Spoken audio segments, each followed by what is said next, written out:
사도와 함께 모이사 그들에게 분부하여 이르시되 예루살렘을 떠나지 말고 내게서 들은 바 아버지께서 약속하신 것을 기다리라. 요한은 물로 세례를 베풀었으나 너희는 몇 날이 못 되어 성령으로 세례를 받으리라 하셨느니라. 그들이 모였을 때에 예수께서 여쭈어 이르되 주께서 이스라엘 나라를 회복하심이 이때이니까 하니 이르시되 때와 시기는 아버지께서 자기의 권능에 두셨으니 너희가 알 바 아니요 오직 성령이 너희에게 임하시면 너희가 권능을 받고 예루살렘과 온 유대와 사마리아와 땅 끝까지 이르러 내 증인이 되리라 하시니라. 아멘. 우리는 지난주에 이 사도행전 1장 1절부터 11절까지를 우리 나누면서 예수님께서 승천하시는 그 순간까지 사도들이 가지고 있었던 오해, 그것은 하나님 나라에 대한 오해가 있었다고 말씀드렸습니다. 하나님 나라에 대한 그 오해가 사도들에게 있어서 하늘로 승천하시는 예수님을 다시금 붙잡아야 할 정도의 걸림돌이었음을 우리가 지난주 말씀을 통해서 우리가 나누었습니다. 이러한 오해는 하나님 나라에 대한 오해만 있는 것은 아닌 것 같습니다. 성령에 대한 오해도 마찬가지입니다. 5절 우리 함께 읽어볼까요? 요한은 물로 세례를 베풀었으나 너희는 몇 날이 못되어 성령으로 세례를 받으리라 하셨느니라. 우리가 이 성령 세례라고 말하는 것, 이것에도 하나님 나라에 대한 이 오해만큼이나 아주 오래된 오해가 자리 잡고 있습니다. 여기 두 사람이 있습니다. 한 사람은 아주 보수적인 장로교 신자입니다. 또 한 사람은 우리가 또 은사주의자라고 말하기도 하고 또 오순절 신앙을 갖고 있는 한 사람이 있습니다. 대화를 나누어요. 그래서 성령 세례라는 말이 나왔습니다. 당신 성령 받았어? 성령 세례 받았어? 라고 하면 둘은 지금 똑같은 단어를 사용하고 있지만 아마도 전혀 다른 이해를 가지고 그 얘기를 하게 되는 겁니다. 아주 보수적인 장로교 신자는 성령 세례라는 단어를 들을 때 어떤 것을 생각할까요? 성령 세례라는 단어를 듣는 순간 성령의 내주라는 그런 개념을 떠올리게 됩니다. 성령님께서 우리 안에 거하시는 성령의 내주로 이해를 합니다. 고린도전서 이 12장 3절 말씀과 같이 성령으로 아니하고는 누구든지 예수를 주라 시인할 수 없느니라 하신 것 같이 예수를 믿어 신자로 살게 하는 영, 복음을 듣고 복음에 반응하고 그 복음이 나의 복음이 되게 하게 하는 영, 그 성령의 내주로서 성령 세례를 아마도 생각합니다.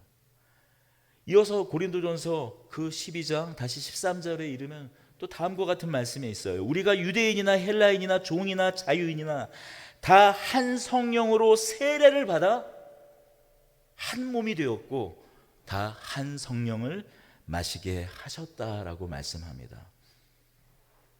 우리가 성령의 세례를 받아서 뭐가 되었다고요?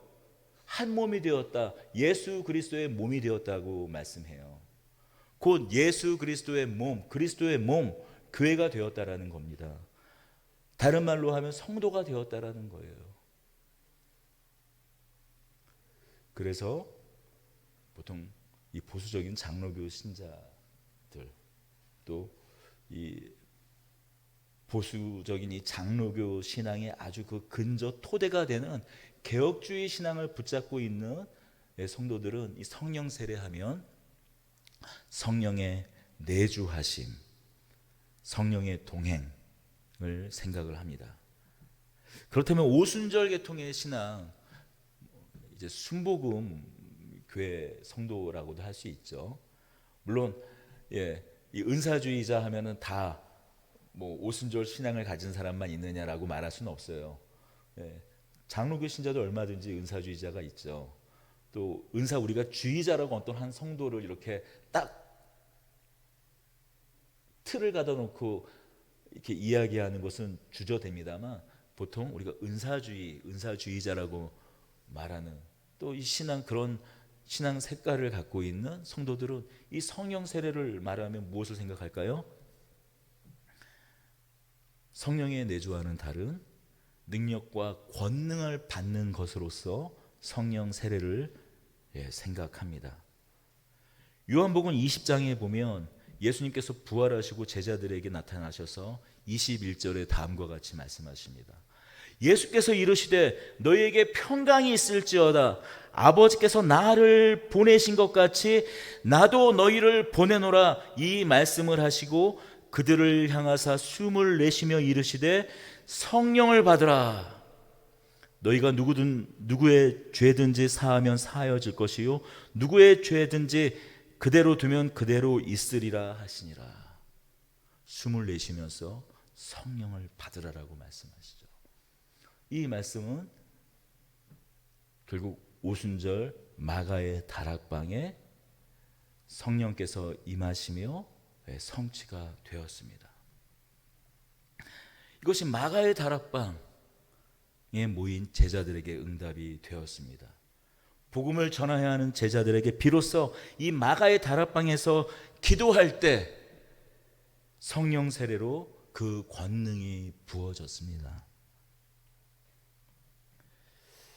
우리 사도행전 19장 1절에 보면 이 성령 세례, 이 사도행전이 말하고 있는 이 성령을 받는다라는 것, 성령의 충만함이라는 것, 이 성령 세례가 무엇인지 좀 더 구체적으로 알 수 있는 이야기가 나옵니다. 사도행전 19장 1절에서부터 7절까지를 제가 읽어보겠습니다.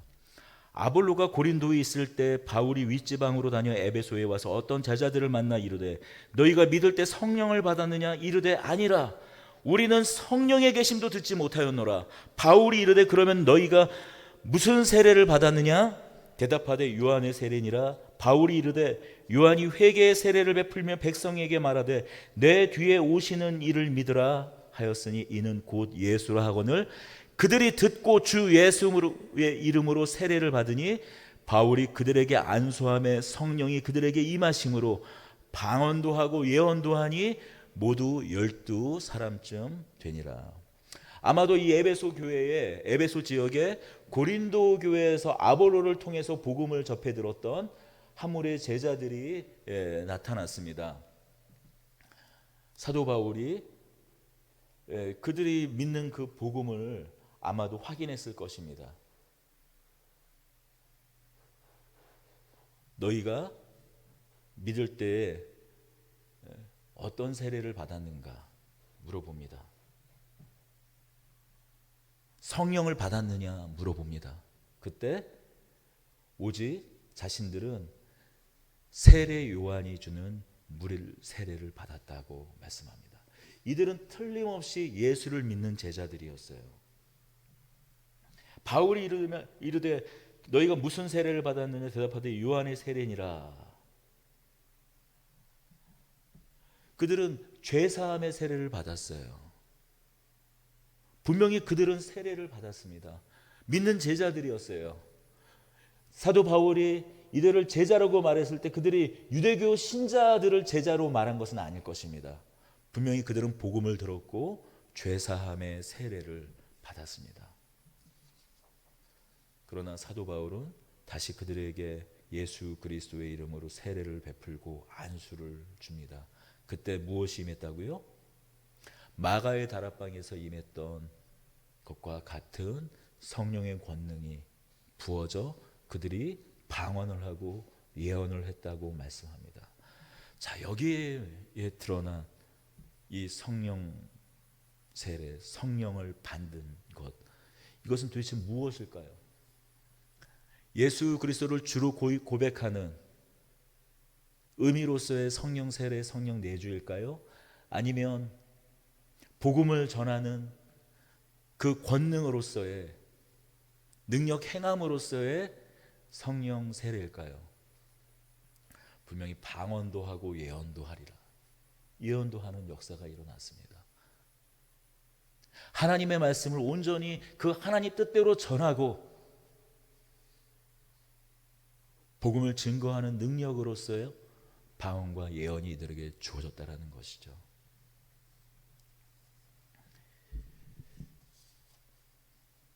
이미 물로 베풀어지는 요한의 세례, 죄사함과 그 회개의 세례를 받았습니다만, 그래서 예수를 구주로 모신 제자들이었습니다만 그들은 성령을 온전히 알지 못했습니다. 아니, 듣도 보지도 못했습니다.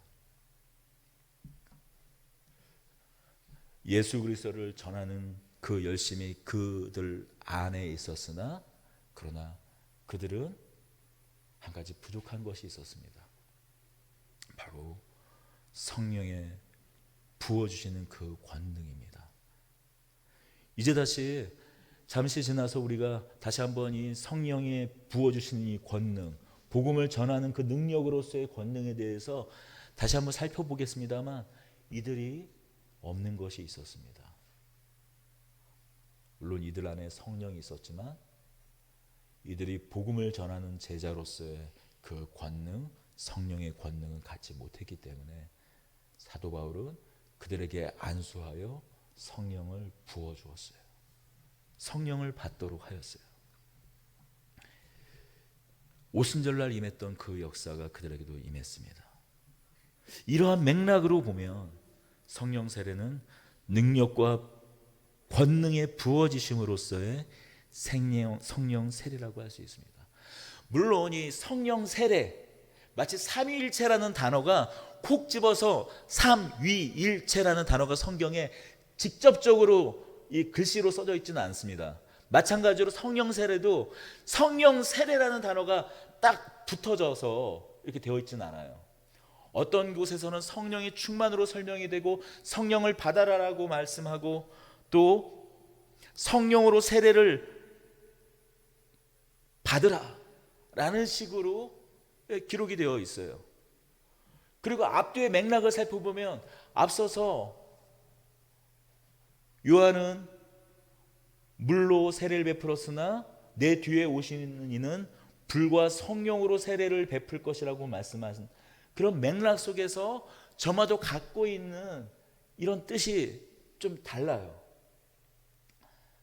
하지만 성경 전체적인 맥락으로 보면, 더더욱 우리가 이제 사도행전을 앞으로 계속 나누겠지만 사도행전에서 말하는 성령의 충만, 성령을 받으라, 성령 세례는 무엇을 의미하는가?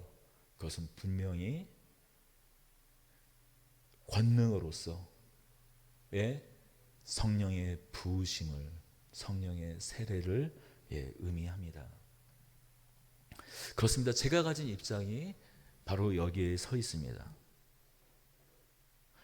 성령 세례가 성령 내주로서의 의미를 가지고 있음을 부정하지는 않습니다만, 적어도 이 사도행전에서는, 더더군다나 이 사도들에게 있어서는, 제자들에게 있어서는, 복음을 전하는 자들로 부름받은 모든 사람들에게 부어졌던 그것은 능력 행함으로서의 성령 세례였어요. 자, 그렇다면 성령 세례는 왜 부어지는가입니다. 하나님 아버지께서 약속하신 권능은 성령이 임할 때, 성령의 세례를 받을 때 왜 함께 하는가, 이 점입니다. 성령 세례로 이 부어지는 이 성령은 교회의 영으로서의 성령이에요. 예루살렘을 떠나지 말고 내게서 들은 바 아버지께서 약속하신 성령을 기다리라고 말씀합니다. 지금 이 제자들에게 예루살렘은 어떤 곳입니까? 여러분, 위험한 곳이에요. 예수님이 부활하시고 그 무덤이 빈 무덤이 되었을 때 제사장들, 그들의 종교 지도자들이 말한 것처럼 예수 그리스도가 제자들의 말대로 부활해서 그곳이 빈 무덤이 된 게 아니라 제자들이 예수의 시체를 훔쳐갔다라고 했어요. 지금 제자들은 다 쫓기는 사람들입니다. 자신들도 여차하면 예수님처럼 죽을 수도 있는 그런 처지였어요. 그런데 예수님께서 뭐라고 말씀하십니까? 예루살렘에 모여 뿔뿔이 다 흩어져서 쥐죽은 듯이 숨어 있어도 마땅할 판에 예수님께서 함께 모여서 예루살렘을 떠나지 말고 성령을 받으라, 성령을 기다리라, 아버지께서 약속하신 것을 기다리라고 말씀하세요. 뿔뿔이 흩어져 있는 것이 안전하지 않겠습니까? 그러나 제자들은 그 위협 가운데 그것도 함께 모여 예수님의 말씀에 순종하여 함께 모여 성령을 기다립니다. 약속하신 것을 기다려요. 여러분, 바로 이것이 구약과 신약이 성령께서 일하시고 성령께서 능력을 부어주시는 그 양상에서 다른 점이라고 할 수 있어요. 구약에서는 어떻습니까? 특별히 선택된 한 개인에게 성령이 부어집니다. 성령의 권능과 성령의 능력이 부어져요. 사사에게 부어집니다. 우리가 잘 알고 있는 삼손과 같이 선지자에게 부어집니다. 우리가 너무나 또 좋아하는 엘리야와 엘리사와 같이 제사장에게 부어져요. 왕에게 성령이 부어집니다. 특별히 어떤 한 개인에게 하나님의 성령의 그 권능이 부어져요. 그래서 한 개인을 통해서 역사하시고 일하십니다. 여러분, 우리가 그럼 구약의 성도들에게는 성령이 없었나? 성령의 내주가 없었나? 절대 그렇지 않아요. 여러분, 그들이 할례를 받은 것은 언젠가 우리가 그 아브라함의 그 할례 이야기를 나누면서 오늘 우리가 세례를 받는 것과 똑같이 그들 역시 나의 나됨이, 내가 이 땅에 태어난 것이, 내가 성도로 부름받은 것이, 내가 살아가는 것이, 내가 믿음을 가지고 사는 것이, 이제 사는 것이, 이제 주님 앞에 의롭다 여김을 받고 사는 것이 나로 말미암이 아니고 우리가 성령의, 마치 이삭이 성령으로 난 것 같이 육신의 방법이 아니라 성령으로 난 것을 확인하는 의미로서 사람의 생식기를 그 일부를 잘라 그거 없어도 돼 라는 의미로서 할례라는 점을 제가 한번 말씀드린 적이 있을 거예요. 그렇습니다. 구약을 살아가는 모든 이스라엘 백성들은 그들에게 성령의 내주함이 있었습니다. 그 증거가 할례였어요.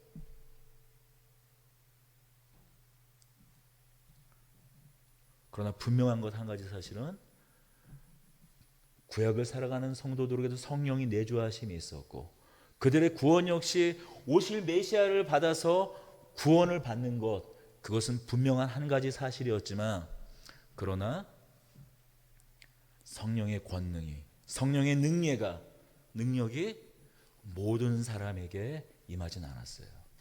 한 사람을 선택하셔서 그들 모두를 이끌었어요. 그래서 이스라엘은 선지자가 중요했고, 그래서 이스라엘은 누가 중요했습니까? 왕이 중요했어요. 므낫세와 같은 왕, 그런 패역한 왕, 여로보암의 길을 걸었던 그런 악한 왕들 때문에 이스라엘 백성들 그 모두가 그 길에 함께 따라가서 결국에 멸망하지 않았습니까? 한 개인에게 성령을 부어주셨어요. 그러나 이 신약을 살아가는 우리에게는 성령이 어떻게 부어집니까? 이제 아마도 우리가 다음 주와 다다음 주 오순절 성령 강림 사건을 나누겠지만 오순절의 이름에 그 마가의 다락방에 있었던 120명의 제자들에게 성령이 임하고 성령의 충만함을 받자 그들이 각기 다 다른 언어를 말하기 시작합니다. 그 광경을 지켜보던 그 방언을 들은 어떤 사람은 뭐라고 그러나요? 각각 자기가 살던 지역의 그 언어를 전혀 그 방언을, 그 언어를 알지 못하는 제자들이 듣자 저들이 우리가 사는 곳의 방언을 말함이 어찌 됨이냐 라고 말하는 사람도 있었고, 또 어떤 사람들은 마치 그것이 새벽에 막 흥얼거리면서 하는 것 같으니까 저들이 아침부터 이 이른 아침부터 술에 취했다라고 말하지 않습니까? 그때 사도 베드로가 뭐라고 말합니까? 요엘서 2장의 말씀을 인용하면서 이렇게 말씀을 전합니다. 하나님이 말씀하시기를 말세에 내가 내 영을 모든 육체에게 부어주리니 너희 자녀들은 예언할 것이요 너희 젊은이들은 환상을 보고 너희 늙은이들은 꿈을 꾸리라. 그때 내가 내 영을 내 남종과 여종에게 부어주리니 그들이 예언할 것이요 또 내가 위로 하늘에서는 기사를 아래로 땅에서는 징조를 베풀리니 곧 피와 불과 연기로다. 주의 크고 영화로운 날이 이르기 전에는 내가 변하여 어두워지고 달이 변하여 피가 되리라. 누구든지 주의 이름을 부르는 자는 구원을 받으리라 하였느니라 하며 이 말씀이 바로 여기에 임하였다고, 여기에 응답되었다라고 말하며 그 모인, 예루살렘에 모인 사람들에게, 이스라엘 백성들에게 말씀을 선포합니다. 예수 그리스도를 담대하게 전하기 시작합니다.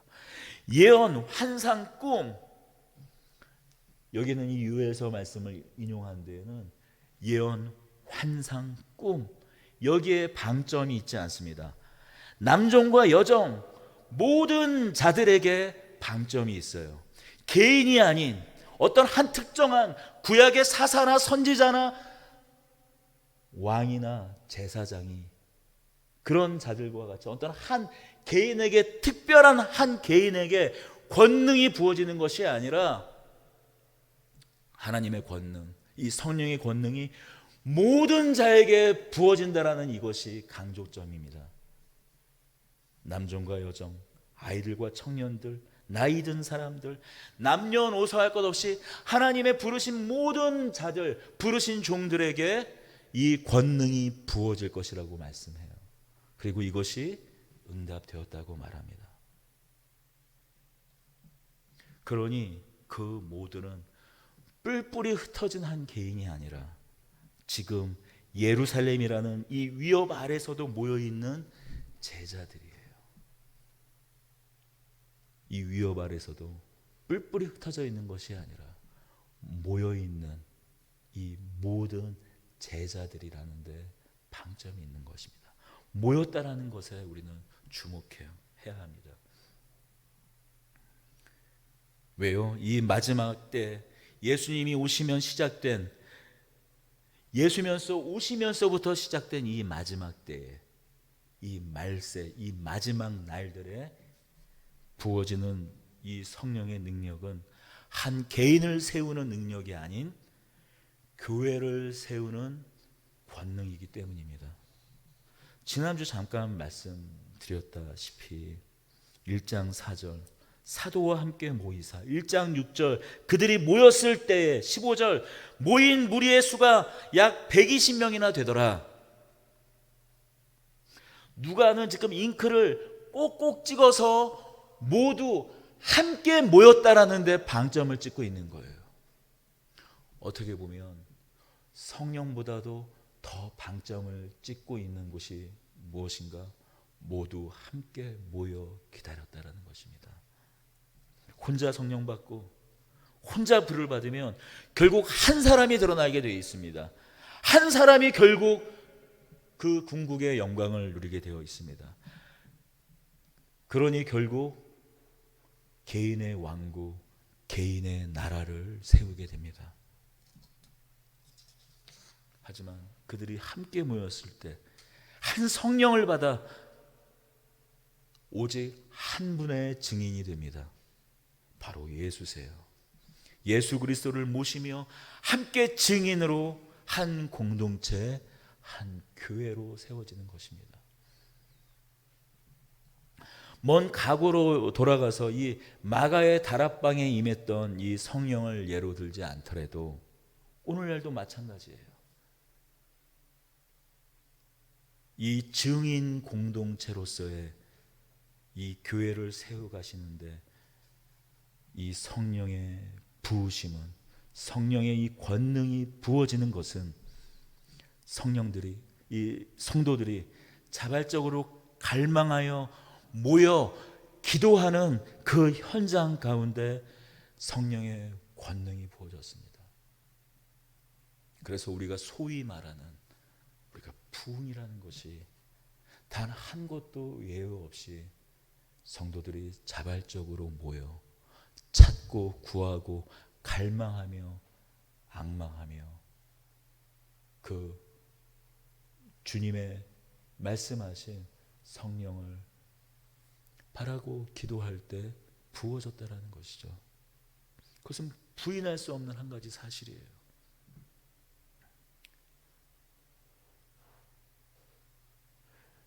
그러기에 우리는 제자들이 함께 모인 것을 우리는 주목할 수밖에 없습니다. 물론 그들도 뿔뿔이 흩어졌어요. 성령의 권능을 받았으나 그들도 뿔뿔이 흩어질 수밖에 없었습니다. 예루살렘 교회에 사도 베드로가 말씀을 선포하자 3,000명이 한꺼번에 회심을 하고 그런 역사가 이루어졌지만 또한 스데반이 순교했을 때 핍박이 예루살렘 교회에 임했을 때 그들은 다 뿔뿔이 흩어졌어요. 그러나 오늘 서로 다른 복음을 외치는, 서로 다른 하나님 나라를 외치는, 서로 다른 성령을 외치는 교회가 아니라 우리가 예수 그리스도를 몸으로 한 교회를, 한 신앙 고백을 하는 한 교회를 오늘 2000년이 지난 지금에도 함께 믿는 것은 무엇입니까? 함께 고백하는 것은 무엇입니까? 이 예배를 시작하며 신앙 고백하며 나는 전능하신 하나님 아버지를 믿습니다. 그가 보내신 예수 그리스도를 믿습니다. 그분은 동정녀 마리아에게 나셨습니다. 그가 성령을 보내셔서 우리가 한 교회를 이룹니다. 우리는 다만 성령을 믿을 뿐만이 아니라 예수 그리스도께서 부활하신 그 모습으로 그대로 이 땅 가운데 다시 오셔서 하나님 나라를 다시 세우실 것을 믿습니다. 그때 이 땅의 모든 깨어짐, 모든 악은 완전히 소멸되고 온 만물들이 새로워질 것입니다. 우리가 그 고백을 우리뿐만이 아니라 장로교, 침례교, 감리교, 성결교, 우리가 한 형제로 부르는 그런 모든 교회가 저마다 교회마다 예배를 시작하며 그 순서에 앞서거니 뒤서거니 차이는 있지만 고백하는 내용이 무엇입니까? 사도신경이잖아요. 사도신조잖아요. 우리가 바로 마가의 다락방에 임하였던 그 성령으로 말미암아 권능이 부어졌던 그 사도들의 터위 위에 세운 이 교회의 고백이잖아요. 그래서 이 교회는 성령의 권능으로 말미암아 사도들의 그 고백 위에 세워진 사도적 교회가 되는 것입니다. 그렇습니다. 이 성령 세례는 교회를 세우는 이 권능으로서 부어졌어요. 두 번째로 이 성령 세례는 하나님 나라의 영입니다. 하나님 나라를 증거하고 살아가게 하는 영으로서의 권능으로 우리에게 부어집니다. 제자들이 이스라엘 나라를 회복할 때가 이때니까 묻는데 예수님께서 때와 시기는 아버지에게 있고 너희는 알 바 아니요 너희는 아버지께서 약속하신 성령을 기다리고 받을 것을 명령하세요. 제자들은 하나님 나라가 언제 오는데요? 이스라엘 나라의 회복하심이 이때니까 물어보는데 예수님은 때와 시기는 알 바 아니고 너희는 성령을 받으라, 성령을 기다리라고 명령합니다. 말씀하십니다. 그 목적을 예수님께서는 분명히 말씀하세요. 그 목적, 성령을 받아야 하는 그 이유와 목적은 증인이 되는 것입니다. 이르시되 때와 시기는 아버지께서 자기의 권한에 두셨으니 너희가 알 바 아니요. 8절 오직 성령이 너희에게 임하시면 너희가 권능을 받고 예루살렘과 온 유대와 사마리아와 땅끝까지 이르러 내 증인이 되리라 하시니라. 내 증인이 되는 것입니다. 예수의 증인이 되는 것이에요. 그 증언하는 능력으로서의 그 권능으로서의 성령 세례입니다. 왜 이 사실을 증언하는데 권능이 필요합니까? 왜 이 사실을 증언하는데 능력이 필요합니까? 세상이 예수를 부인할 것이기 때문이에요. 세상이 하나님 나라를 부인하실 할 거기 때문입니다. 세상은 저마다 자신이 이 세상의 주인이라고 합니다. 세상은 저마다 오직 나만, 오직 내가 이 세상을 구원할 수 있고 내가 구원자라고 말해요. 여러분, 우리가 대통령 선거 지금 대선 기간이지만 이 기간이 사실상 말하면 어떤 기간입니까? 5년짜리 한시적인 메시아를 뽑는 기간 아닙니까? 우리를 이 모든 어려움에서 구원할 자, 그러나 영원히는 아니고 5년, 이 기간을 동안 우리의 메시아가 되달라는 그 사람을 뽑는 기간 아니에요. 그러나 어떤 메시아가, 이 지상의 어떤 왕이, 이 지상의 어떤 통치자가, 대통령이 우리에게 모든 신음, 모든 아픔, 괴로움, 절망을 해결해 주었습니까?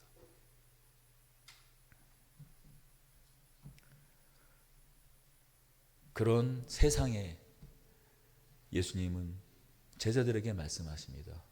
바로 그가, 그 메시아가, 그 하나님 나라가 나로 말미암아 시작되었다라는 거예요. 때와 시기를 얘기하고 있어요.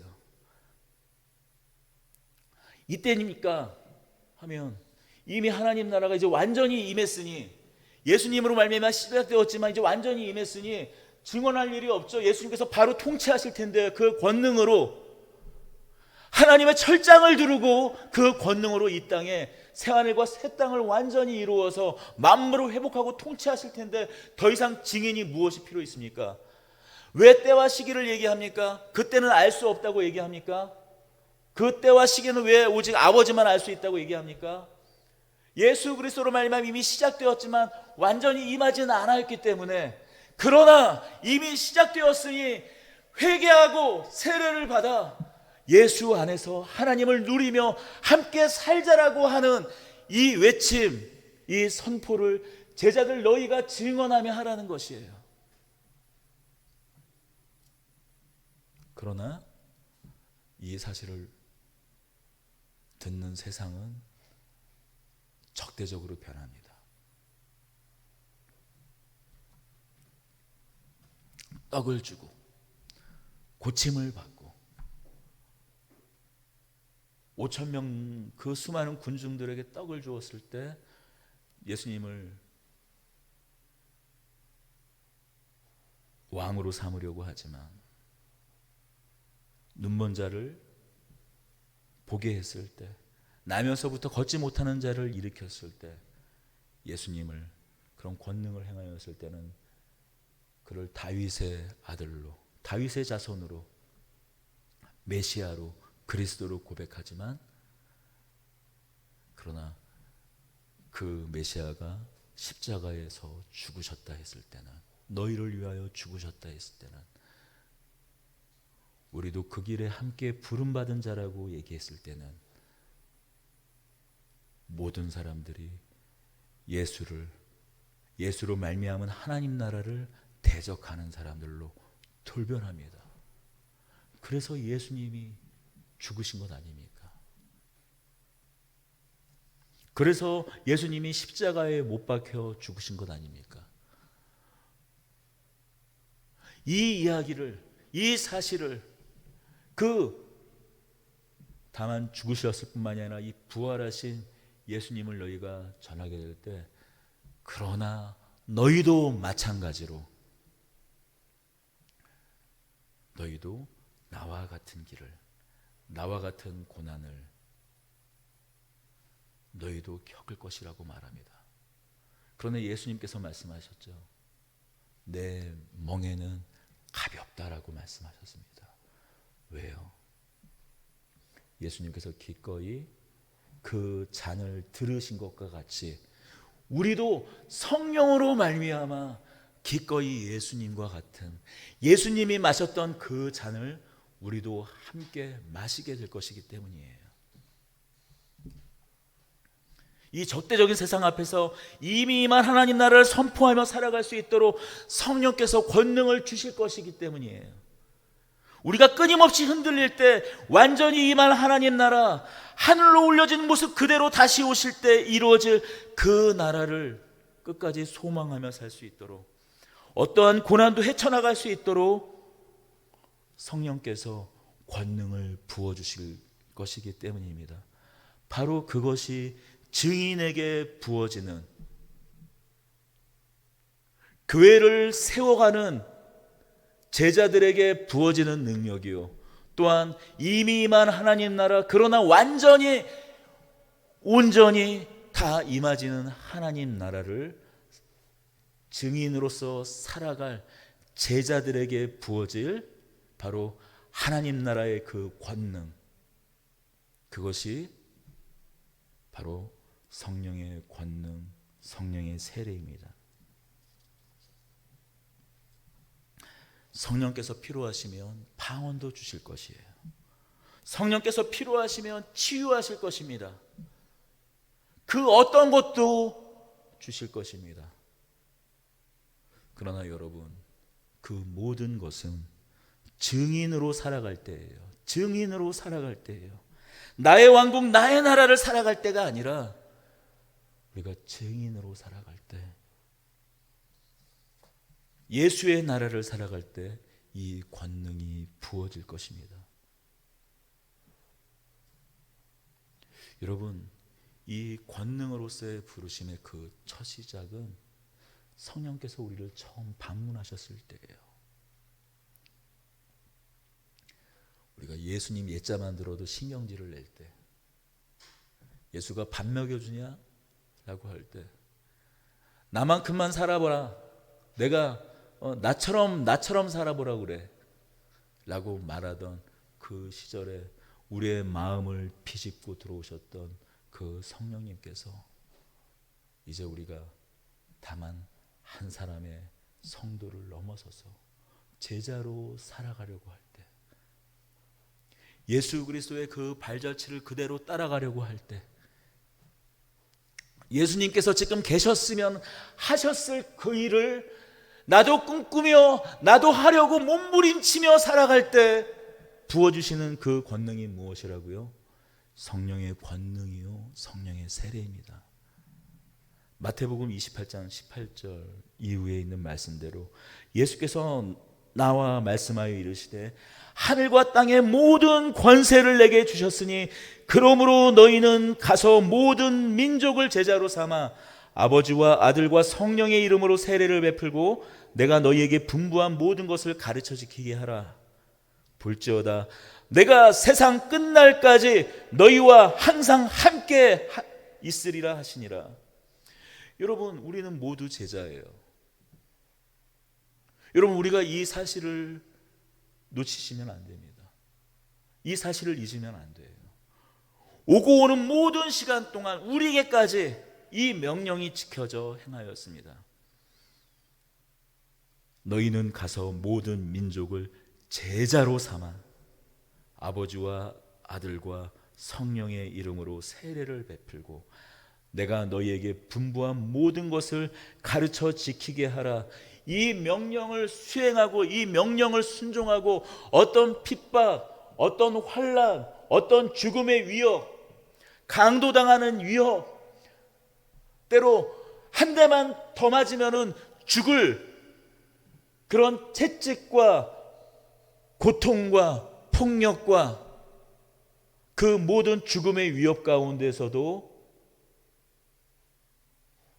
증인되기를 포기하지 않고 아버지와 아들과 성령의 이름으로 세례를 베풀고 제자를 삼았던, 오고 오는 제자들을 통해서 지금 우리는 여기에 서 있는 것입니다. 여러분, 우리도 이 부르심에 응답할 때,